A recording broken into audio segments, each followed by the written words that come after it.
Alright, let's see what we have here. I'll go as fast as I can. I get distracted, though, and start talking about the pieces that come in all the time.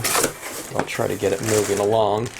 This is what I call, or this is an order for what I call idea cards, and they're just postcards that have a listing of the stamps used and you know, a little comment about each piece. This happens to be, I think this is all new scenes, just because I haven't ordered. I haven't taken the time to format a lot of new idea cards in a few months here, but Vistaprint was running a nice sale, and that's the time to really pick all of this type of stuff up. Otherwise it gets pretty expensive ordering these. You know, I'm not ordering like 20,000 of each card, so each one, you know, gets proportionately more expensive in smaller runs, but their 50% off sales are really pretty decent.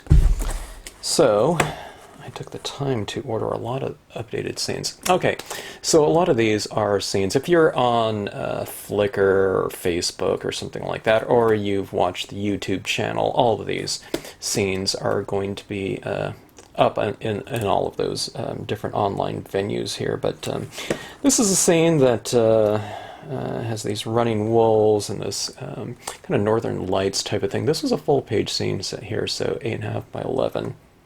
I stopped doing, I still do it a little bit, but I stopped scanning so much, and I kind of have the photograph, you know, shot right here on my desk, so you can kind of tell a little bit more of the perspective and size of the pieces in this kind of context here. So, I don't know, I'll probably go back to scanning at some point in time, but doing that a lot, or primarily now. I guess it's easier to, you know, to do it that way. But anyway, so far so good. That looks pretty good as far as the printing quality goes. I'm always curious to see what the printing quality is of these pieces here, and they've been really consistent in recent years, so I'm really happy about that. Her Wolves in Blue was a scene that I did for someone else, kind of a scene for someone with the thoughts of someone that liked wolves, and you know, maybe one of her favorite colors was blue, so I did that one. That one's video number 376. On a couple of these cards, one batch of them, I didn't put this back information on here because Vistaprint started charging quite a bit, and I don't know, that was like my one order, I don't know, protest. I figured I did put the video number on the front, so I figured people could just check that out, or they could check it out online. But I said, what the heck, and I just put the you know, the information on the back here as far as you know, the stamps used, you know, the media used, and my little comments on it. One of the things I kind of forgot to do, though, is on all these cards I forgot to list kind of the website address. I don't know, I mean, if you just kind of go over to the channel, you'll find all these. You can look it up on YouTube too by you know, looking up Stampscapes and just kind of I don't know, probably doing a search for you know, a particular, you know, video 390 or whatnot. Starlight Bridge. This one was one where I did some re-inker little swirly types of formations in the sky to achieve kind of a varied look. It's hard to tell on this one right here because it doesn't have the whole scene. That's one bad thing about something like this, you know. Maybe I should have zoomed in for the postcard or something of that sort. But I didn't. And I don't know. I had to get a bunch of cards formatted like in that day, because when Vistaprint has sales, it's like sale ending soon, and it's like that night. So a lot of times I don't have a bunch of cards formatted and ready to go when those sales kind of come around. But anyways, a pretty decent site for getting your things printed up. Prices aren't as great as they used to be. They were probably one of those companies that was fine with like losing money, you know, at first, you know, to get their, I don't know, stock prices up or something like that, and just, you know, was looking at sales. This one's doing my Milky Way scene and just kind of stamping over everything in black VersaFine ink. Love that ink right there. But you know, you can get some really decent, you know, dramatic effects just by stamping out some kind of dark silhouetted objects over the back, over existing backgrounds. In this case, it happened to be the Milky Way. But you know, people often do things like this type of composition, but they might take a photograph of, like, say, a sunset, but just the sky portion with clouds maybe in it or something like that. If you print that out and you just stamp out some kind of silhouette over the top of it, it becomes kind of this really quickly conceived or executed scene just by doing those types of things like that. They call that photo stamping. Now, this one's not a photo. I used my Milky Way stamp, but you can do all kinds of things like that. There's brayered backgrounds, you know, with rainbow types of transitions in there. I used to call that type of look in graphic arts a split fountain effect, you know, by you know, screening all kinds of different colors across the screen, and I love that type of look. It's perfect for scenic stamping because it looks like a sunrise or sunset with those transitions of colors across the piece or in the background and whatnot. Okay, just a real light and airy scene right here. This one was a quick scene. I think it was kind of, you know, executed in about 15 minutes or less or something like that. I don't know. I don't hold myself to a certain, you know, set number of minutes on the quick cards, but in theory, they're supposed to be kind of cards that you can achieve in about 15 minutes or something like that from start to finish, but without, you know, doing without any of the significant techniques that I would employ on a longer scene. I just, you know, put it together in a much quicker scene, and I don't know, just for those people that might want to do a stamp along or something like that, but you just don't have too much time, you know, in that period to do one. Okay, this one's another scene with a kind of a dramatic night sky. I've been using a lot of these eagles lately. I don't know, they're kind of a majestic form. And the fact that they're nice and, well, they're silhouettes, they're solid objects, so you can really stamp them over practically anything, and they'll really stand out nicely. And this is one where I stamped out my cloud with lightning stamp twice. I stamped it kind of right there, and another one right there, kind of in the spirit of this, you know, one of those times when, you know, you can see a full horizon and it seems like that lightning goes from, you know, all across the horizon or something like that. That's what was the notion. But it looks like it's glowing though, doesn't it?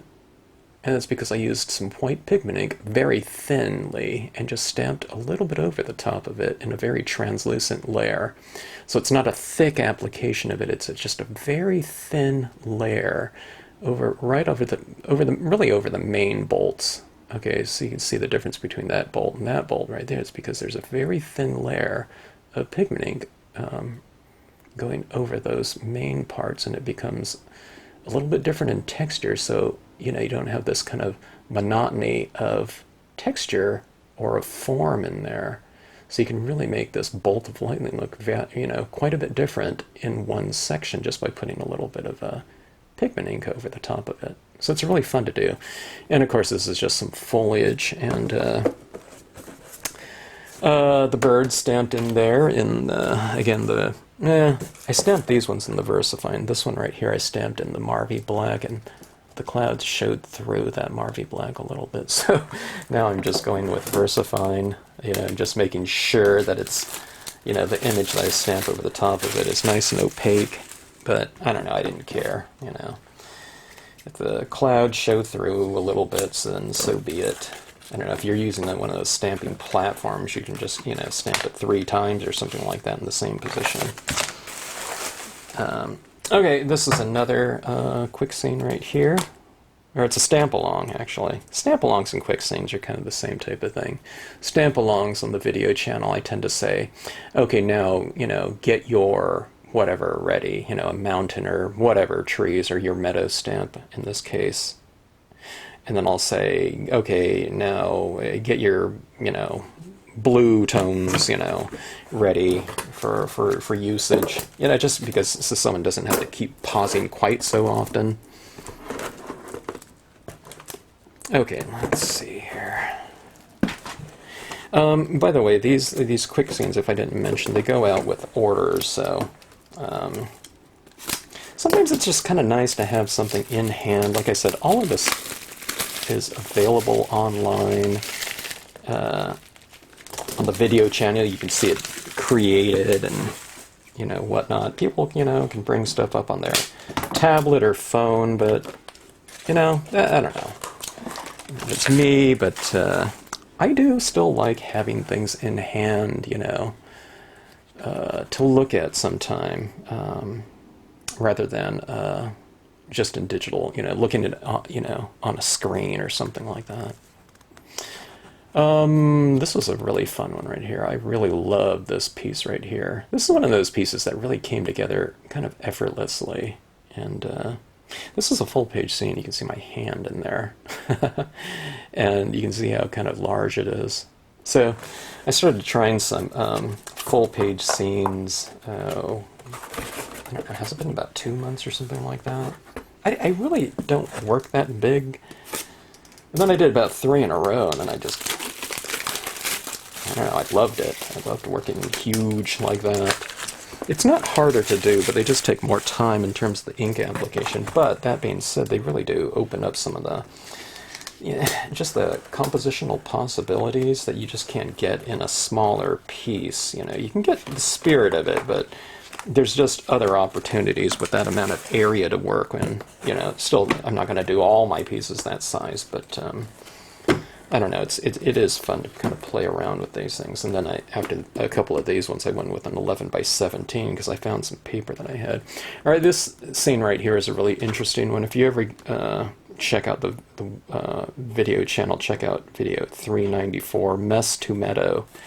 And this was one where it was just a throwaway piece of scrap paper that I did kind of an ink test with. So it just had this big old blob of brown ink over here, and I don't know, there were some blues over here. Or is this the one that was like that? I'm not sure. No, this one might have been the ones where I just had a bunch of swatchy colors of the different colors of blue that I got. That I had recently bought, and it came in, and I just made that scene out of that one. I think there's another one where I have this brown thing in the lower left-hand corner. I think I might have had it done, but something like this is just a great lesson on what to do with your pieces. Sometimes people think they made a mistake, and that's when they're doing a scenic scene or something like that. But this one was one where it was just a scrap paper, but you can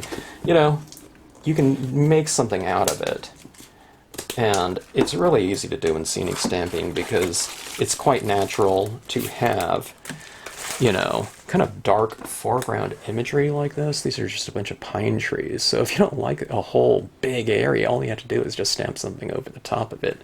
And it's completely, natural in a scene, whereas if, you're doing some other types of stamping, you know what I mean? Just to block a big thing out, might not look quite natural to have that, but in scenic stamping it actually, looks good in the piece, and it actually enhances it with the use of foreground imagery to create depth. So there's no point in time where you can't just block something out by putting in some kind of overhanging limb or something like that. This is using the Canyon. It was a re-released stamp not too long ago. Some people were asking about that one, and I had a lot of fun using it. Okay, let's see, we have 3 more pieces right here, so I'm going to have a lot of idea cards to send out. I was really running low,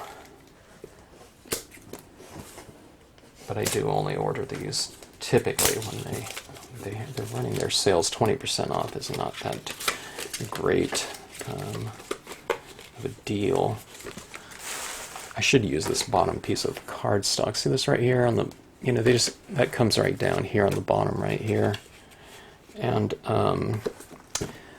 that is a piece of paper that they print out these postcards on. See this postcard right here? This is probably on something like a chrome coat or something like that, you know, when we're talking about glossy cardstock.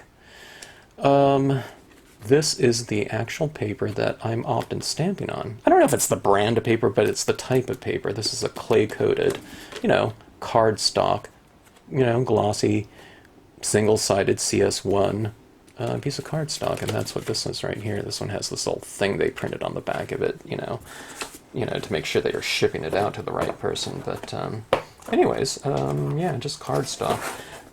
This one's just a Stampscapes. This is when I put out all of my originals that I had piled up here, and I slowly started giving those originals away. And I think I'm completely out of them at this point in time. I have a few of the fusion pieces, but I haven't sent those ones out. I wasn't quite sure if anyone would really like those. Fusion pieces are ones where I incorporate some, you know, stamps of from different companies in with my compositions, because I use other companies' stamps as well. You know, I have my own collection. I have my own kind of favorite companies that I, you know, like their images. I often use them with, you know, Stampscape stamps, because I have some images that just aren't available, you know, from other types of companies, but I like using their types of images in with my own scenes. Okay, this is one of my favorite recent scenes, and that was for someone that was rehabilitating, and it was kind of a get well card, or,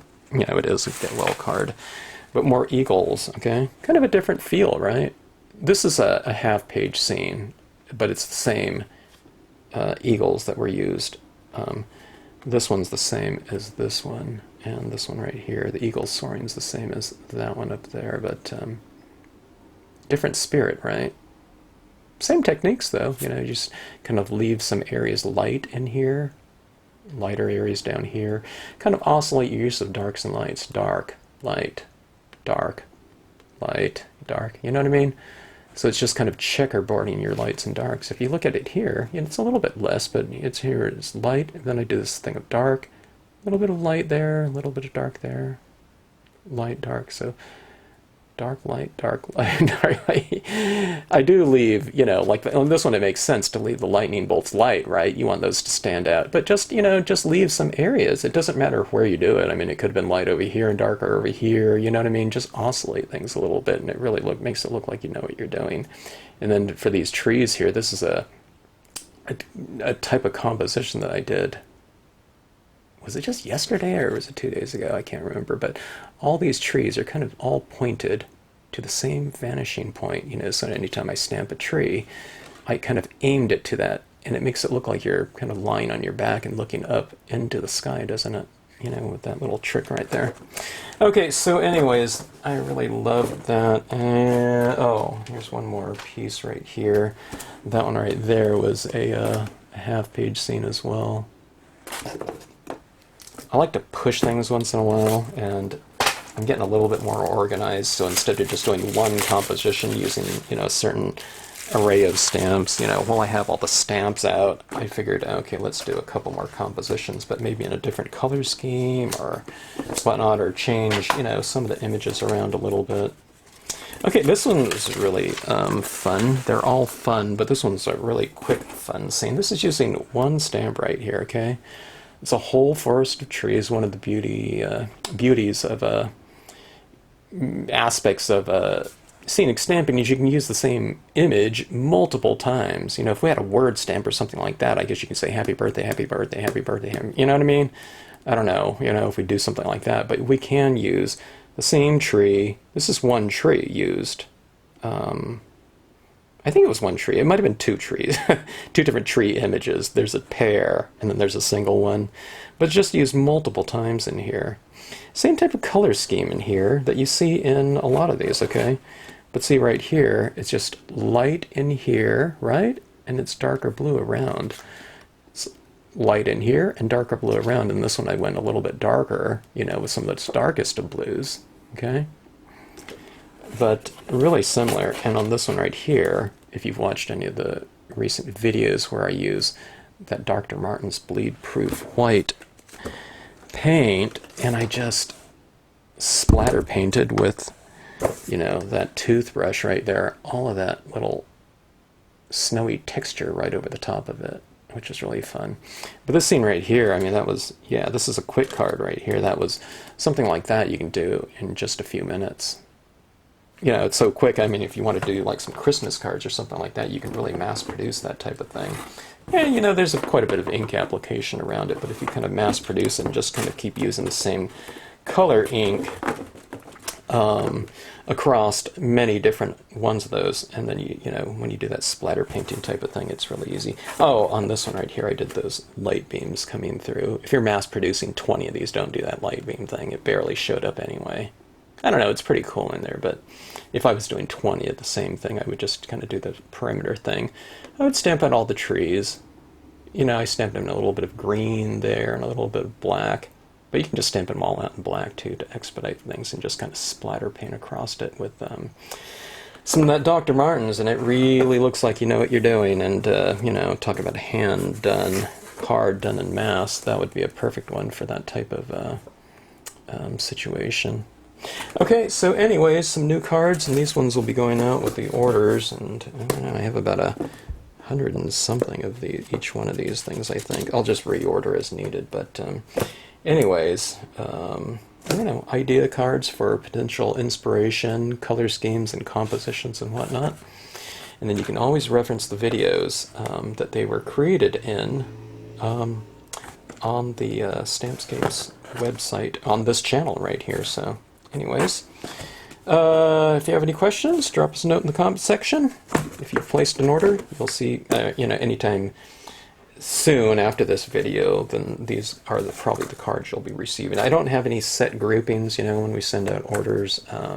It just happens to be whatever ones we have in at the time. Okay? Anyways, thanks for watching.